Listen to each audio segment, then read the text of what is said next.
Most parents assume the first year is mainly about feeding schedules, sleep routines, and keeping the baby safe. But what almost nobody talks about openly is this.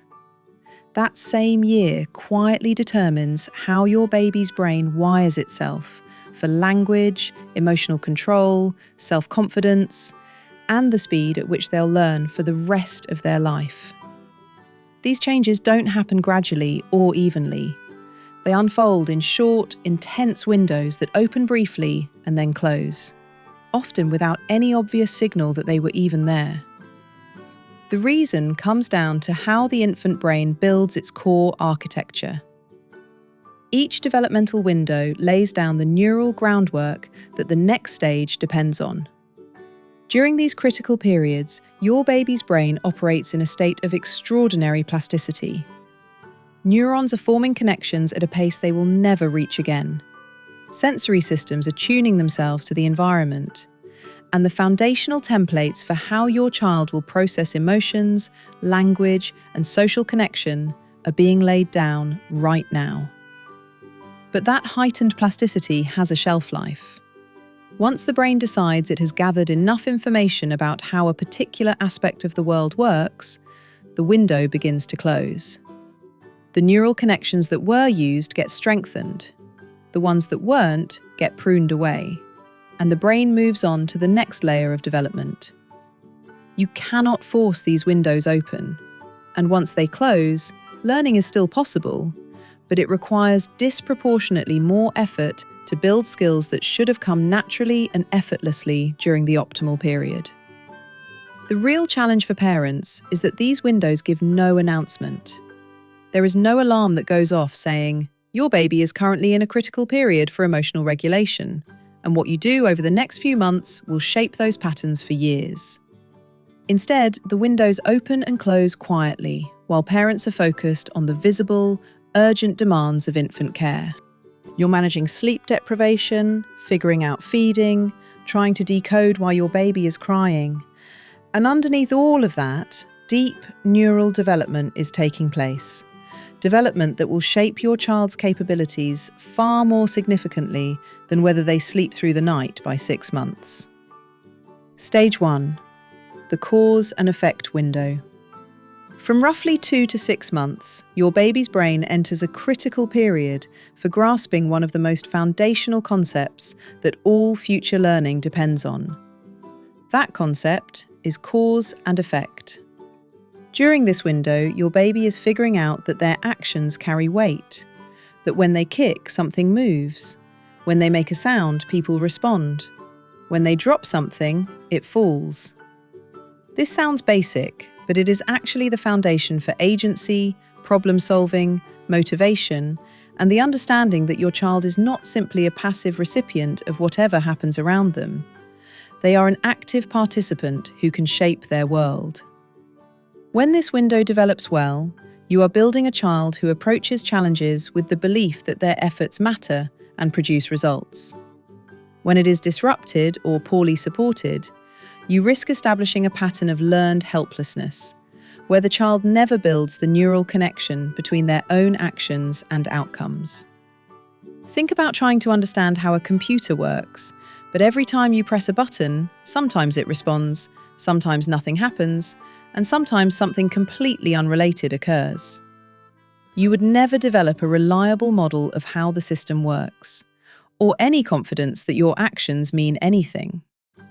That is what happens when babies encounter cause and effect inconsistently, or when they are surrounded by toys and stimulation that respond instantly without requiring any real effort on their part. Battery-powered toys that light up and make noise at the slightest touch. Screens providing constant stimulation, regardless of what the baby actually does. Mobiles that move on their own, without any input. None of these build genuine cause and effect understanding, because there is no clear link between the baby's effort and the outcome. The response is either automatic or random, rather than directly tied to what the baby actually did. So from this point forward, prioritize toys and activities that require your baby to do something in order to get a result. simple objects they have to kick to make move, things they need to grab and shake to produce a sound, items where dropping or pushing creates an obvious, reliable consequence. More importantly, respond consistently when your baby tries to communicate or engage. When they vocalize, respond with words. When they reach towards something, acknowledge it. When they kick their legs and smile, react with enthusiasm. The key is connection. Your baby needs to feel that their specific actions reliably produce specific results, rather than stimulation just randomly happening around them. Over time, you will notice that children who had strong cause and effect learning during this window tend to be more persistent, more curious, and more confident in exploring, because their brain established the foundational belief that their efforts produce outcomes. Stage 2, the emotional blueprint. From roughly 3 to 8 months, your baby's nervous system is learning something that will define their emotional life for years to come. It is learning what emotions feel like, how quickly they escalate, how intense they become, and most critically, whether they resolve and how. Babies do not arrive in the world knowing how to regulate their own emotions. That is a skill their brain has to build. And in the beginning, it does so by borrowing your nervous system. Your baby experiences a wave of distress or excitement, and then watches and feels how you respond. How quickly you escalate or stay grounded. How you help them return to calm. Thousands of these interactions during this period create the template that your baby's nervous system will use for emotional regulation for many years ahead. If your baby repeatedly experiences emotions as temporary states that rise and then return to calm with the support of a regulated adult, that is the pattern their nervous system internalizes. If instead they experience emotions as overwhelming states that are either eliminated immediately by a flustered adult's intervention or never resolved at all, those patterns get laid down differently. Think of calibrating a thermostat. If the thermostat is set to respond to the slightest temperature shift by blasting heat or cold air at full power, the system becomes hypersensitive and inefficient. But if it is calibrated to recognize normal fluctuations and respond proportionally, it regulates smoothly. That is essentially what happens during the emotional window. Your baby's nervous system is calibrating its emotional thermostat based on your responses. Over-soothing, rushing in with panicked energy at the first sign of fussiness, amplifying your own anxiety, and attempting to eliminate every trace of discomfort immediately, trains the system to interpret normal emotional fluctuations as emergencies requiring instant external rescue. Under-soothing, ignoring distress, responding inconsistently, or remaining emotionally unavailable, teaches the nervous system that emotions do not resolve and that help will not come. This can establish patterns of either emotional shutdown or chronic dysregulation. What I want you to aim for during this period is the middle ground. Be present, stay calm, and respond, but without panic. When your baby is upset, approach with grounded energy rather than anxiety. Acknowledge what is happening in a calm voice. Offer comfort through your steady presence, but do not treat ordinary fussiness as a crisis that must be eliminated on the spot. Allow emotions to exist briefly before they resolve. If your baby is frustrated trying to reach a toy, wait 5 or 10 seconds. Let them try before you hand it over. If they are fussing but not in genuine distress, offer comfort without doing absolutely everything possible to stop the noise immediately. The goal is to teach their nervous system that emotions are temporary, manageable, and that a calm adult can help restore balance without making the feeling disappear instantly. Stage 3. Social safety calibration.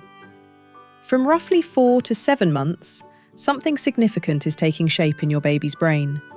A perception of social interactions and a baseline sense of whether the world feels safe or threatening. This happens before the classic stranger anxiety that typically appears around 8 or 9 months.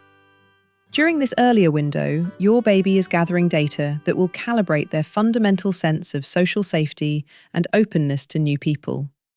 If every new face is pushed toward them without reading their signals, if they are passed around at gatherings when they are clearly overstimulated, if their obvious signs of discomfort around unfamiliar people are ignored because adults want a turn holding the baby, you are teaching their nervous system that social interactions are unpredictable and potentially overwhelming. But if their caution is respected, if new people are introduced gradually while you serve as a secure base, if they are allowed to warm up at their own pace, their brain calibrates to understand there are new people in the world, and I can safely explore these interactions with my trusted adult as my anchor. I have watched this dynamic unfold in family after family. Parents who worry their baby is too clingy or not social enough will push interactions with strangers during this window, genuinely believing they are helping their child become more outgoing. But the result is often the opposite. The baby's nervous system learns that new people are unpredictable and that their own discomfort signals do not matter. This can create either heightened clinginess later on or indiscriminate friendliness that looks like sociability but actually reflects weak boundaries. Meanwhile, parents who protect this calibration period, respecting their baby's pace, allowing them to observe new people from a safe distance before anyone moves closer, and never forcing interaction when their baby shows discomfort, tend to raise children with confident curiosity and healthy social ease. Because their nervous system learned that new interactions can be explored safely and that their adult will protect them from overwhelming social demands. So when your baby encounters new people during this window, read their signals carefully and advocate for their comfort even when social expectations push the other way. If they are studying a new person intently but not reaching out or smiling, that is observation. Give them time to take it in from your arms before allowing anyone to reach for them. If they turn away, tuck their face, or seem clearly overwhelmed, protect them from further interaction, even if that means declining someone's request to hold the baby. If they are relaxed and curious, a brief interaction is fine, but stay close as their secure base. The goal is to calibrate their nervous system toward understanding. The world contains new people. I can explore connection with them, and my adult helps keep me safe while I do. Stage 4. The body awareness window. From roughly 5 to 9 months, your baby's brain is engaged in a critical process that most parents know almost nothing about. It is drawing a map of the body in space. Before language, before complex cognitive skills, before most of what we typically think of as learning, your baby needs to understand where their limbs are, how their body moves, how gravity works, and what different kinds of effort feel like.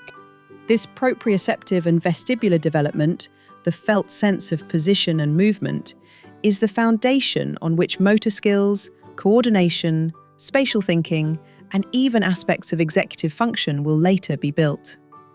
This map is built primarily through free movement on the floor, where your baby can experiment with rolling, reaching, pushing up, rocking, and eventually crawling. When this window is properly supported, you are laying down neural pathways for body awareness, movement planning, and spatial intelligence that will serve your child for life. To make this concrete, imagine learning to play a musical instrument while wearing thick gloves and strapped into a chair that restricts your range of motion. You might pick up a few basics eventually, but you would never develop the fine motor sensitivity, body awareness, and fluid coordination that only come from unrestricted practice. That is what happens when babies spend the majority of this critical window in containment devices. Car seats used as loungers, bouncers, jumpers, walkers, and other equipment that limits natural movement. These devices may keep your baby content and safe, but they deprive the brain of exactly the experience it needs during this period. Freely moving the body against gravity, figuring out how to coordinate limbs to produce movement, feeling what effort actually feels like, and building the neural map of where the body sits in space and how it relates to the surrounding world. Here is how to apply this practically. During the 5 to 9 month window, free floor time should be the priority of your baby's day. Not in containment devices. Not propped into sitting before they can get there on their own. Not in equipment that moves them artificially. Just on a safe, clean surface where they can move freely. Let them struggle to roll over, reach for objects just slightly out of range, push up onto their arms, rock on all fours, and explore how their body moves. Yes, they may get frustrated when they cannot reach something or cannot figure out how to get where they want to go. That frustration is part of the learning.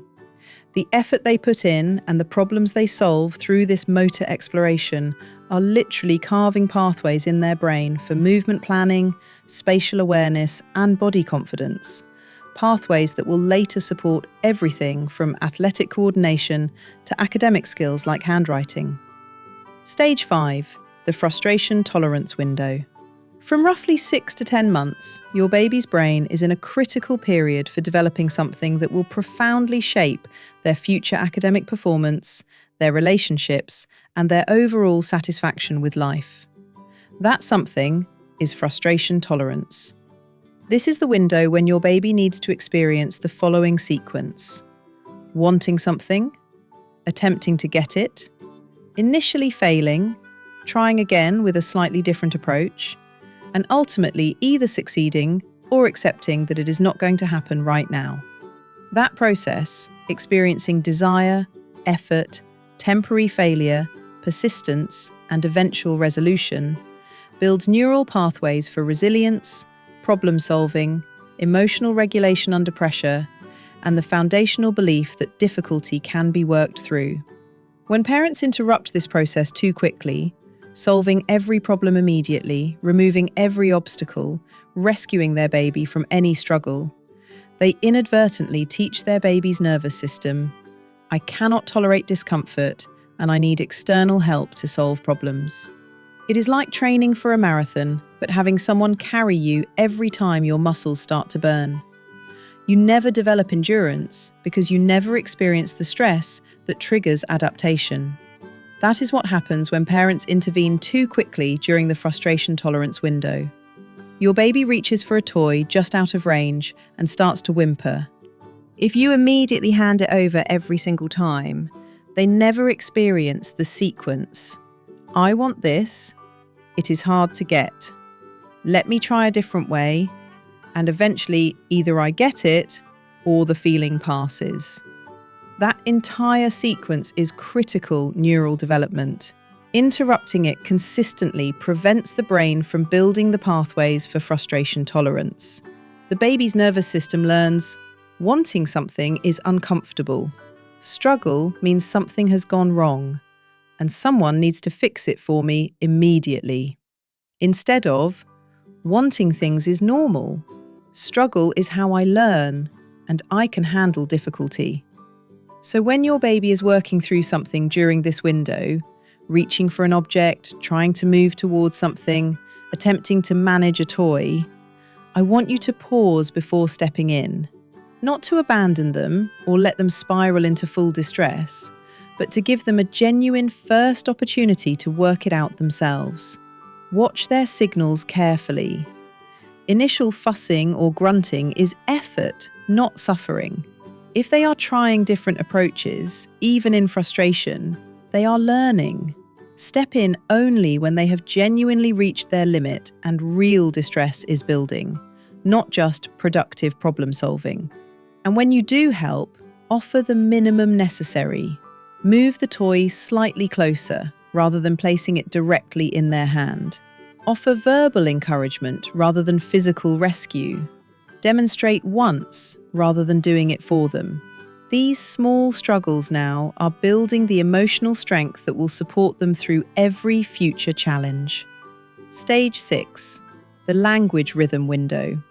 From roughly 6 to 11 months, your baby's brain is absorbing what will determine how naturally speech develops. The rhythm, the melody, and the back and forth patterns of communication. This is happening months before real words appear. And it is not yet about vocabulary or even specific sounds. Right now, it is about the rhythm of conversation, the taking of turns, the pauses between exchanges, the facial expressions that accompany words, and the emotional tone that carries meaning. During this window, babies are mapping the entire scaffolding on which language will later hang. When they experience rich, live, face-to-face interaction, where adults talk with them rather than at them, pause, waiting for their response even though the baby cannot yet speak, and maintain the rhythm of a real exchange, the brain builds the neural architecture for all future language acquisition. This development requires live interaction with responsive people. It cannot be replicated by screens, audio recordings, or even high-quality educational content. The simplest way to understand this is through the analogy of learning to dance. You can watch videos of dancers, study the technical steps, and memorize the movements, but you will never develop a sense of rhythm, the ability to respond to a partner's motion, or the intuitive timing that makes dancing feel alive until you actually dance with a real person who responds to you in real time. That is what is happening with language development during this window.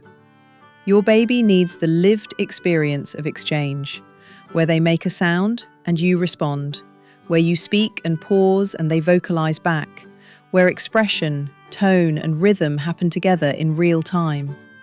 Screens remove all of that. Even high-quality educational programs cannot provide the contingent, responsive interaction this window requires, because a screen cannot adjust its pace, pause in anticipation of your baby's reply, or participate in a genuine exchange. So the next time you reach for a screen during this critical window, choose face-to-face conversation instead. Talk to your baby during everyday tasks. Describe what you are doing. Name what they are looking at. Ask questions even though they cannot answer. But most importantly, maintain the rhythm of conversation. Say a little, then pause and wait for any response from your baby. A look, a sound, a movement. Then respond to that reaction before continuing. Sing songs together. Make funny sounds and wait to see if they try to copy you. Play vocal back and forth games. This interactive pattern is literally laying the language centers of their brain in ways that passive exposure simply cannot match.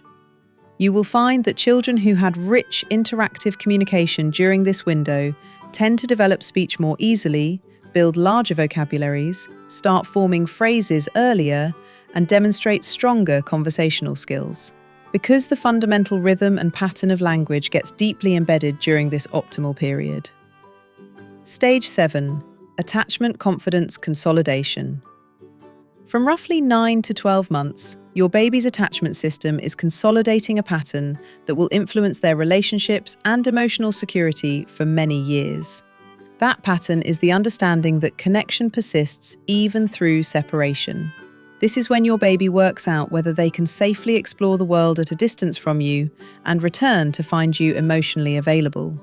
Whether brief separations mean abandonment or simply temporary distance, and whether the attachment bond is something fragile that must be constantly maintained, or something reliable that can be trusted even when you are not physically present.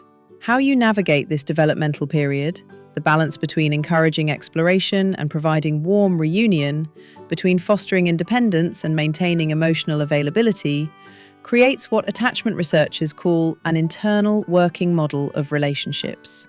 This is the template your child will carry through life. A helpful way to think about this is through the lens of object permanence applied to relationships.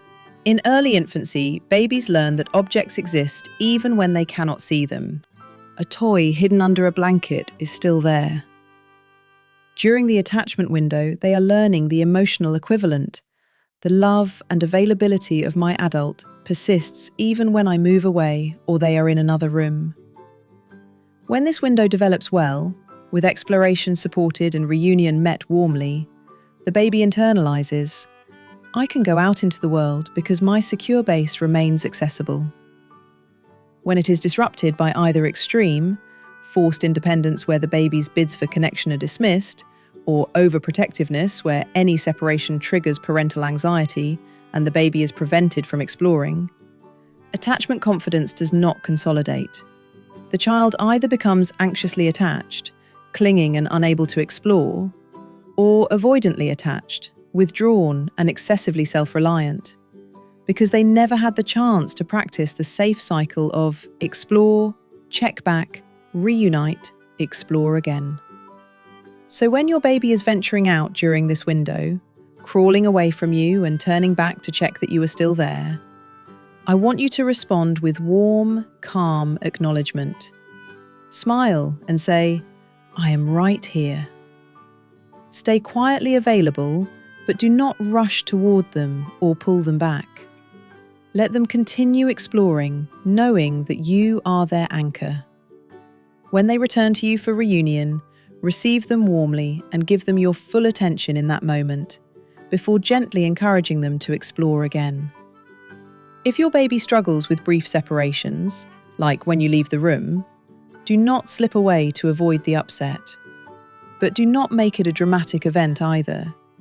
Simply say in a calm voice, "I'm going to the kitchen, I will be back in a moment." And then come back quickly and predictably. The consistency of that pattern, separation, you remain available, reunion happens, is precisely what builds lasting attachment confidence.